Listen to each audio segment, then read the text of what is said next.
Our next problem is also an interesting problem of coordinate geometry. We want to find the equation of circle passing through the 2 points 4, 3 and 2, 5 and touching the y-axis. This is the first part of the problem.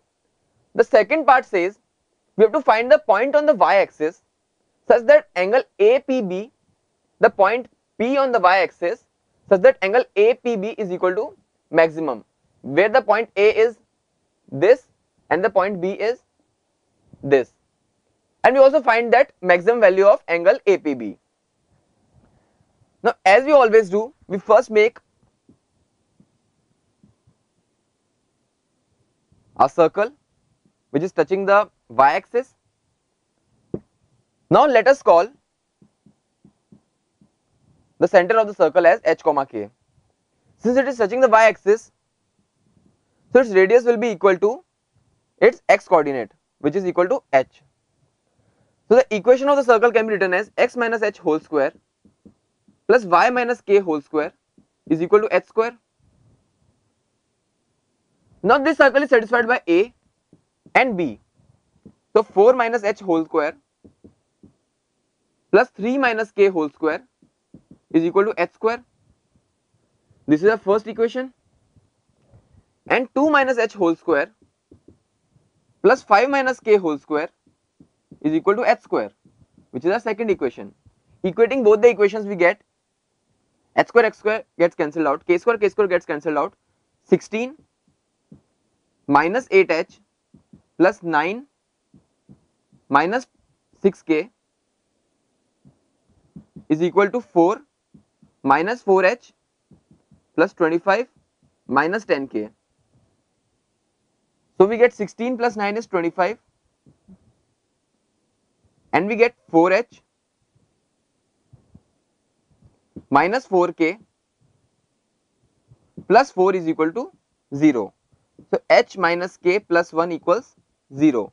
On putting the value of h in terms of k in any of the equation, we get the values of h and k.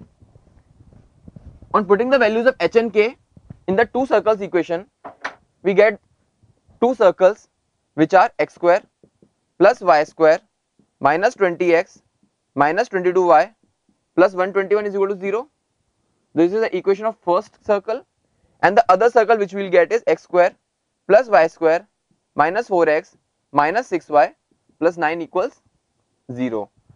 So this is the answer of our first part. We have found out the equation of circle, or rather there are two circles possible which are passing through 4, 3 and 2, 5 and touching the axis of y. Now we try to find out the second part of the problem. The second part asks we have to find a point on the y-axis such that angle APB is equal to maximum. Now let us call the point on the y-axis as P, which is 0, lambda. A is given to be 4, 3 and B is given to be 2, 5. Now slope of PB is equal to 5 minus lambda upon 2 minus 0, which is 2.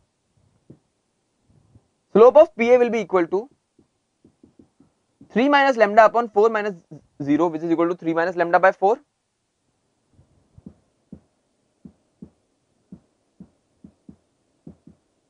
Tan theta will be equal to m1 minus m2 upon 1 plus m1 m2. This is equal to 5 minus lambda by 2 minus 3 minus lambda by 4 upon 1 plus 5 minus lambda 3 minus lambda upon 8. On simplifying, the value of tan theta becomes tan theta equals 2 times 7 minus lambda upon lambda square minus 8 lambda plus 23. Now we have to maximize the angle APB. So we have to maximize this tan theta. Let us call this as a function of lambda. So we find out f dash lambda or dy by d lambda, which is equal to 2 into lambda minus 3 into lambda minus 11 upon lambda square minus 8 lambda plus 23 whole square. Now we see that f dash lambda is greater than 0 for lambda greater than 11 and lambda less than 3. and f dash lambda is less than 0 for lambda belonging to the range or the interval 3, 11. So our function is increasing for this interval and decreasing for this interval. Let us call this is 3, this is 11. So it is increasing for lambda less than 3, then it is decreasing for 3 to 11, and then it is again increasing for lambda greater than 11. So very clearly the minima is at 11 and the maxima at lambda equals 3. So lambda equals 3 is the point where we get the maximum value of lambda or the angle. So on putting the value of lambda in this equation, we get tan theta equals 1. So theta will be equal to 45 degree. Hence the coordinates of point will be equal to 0 comma lambda, that is 0 comma 3, and the maximum angle obtained is theta equals 45 degree, which is our final answer.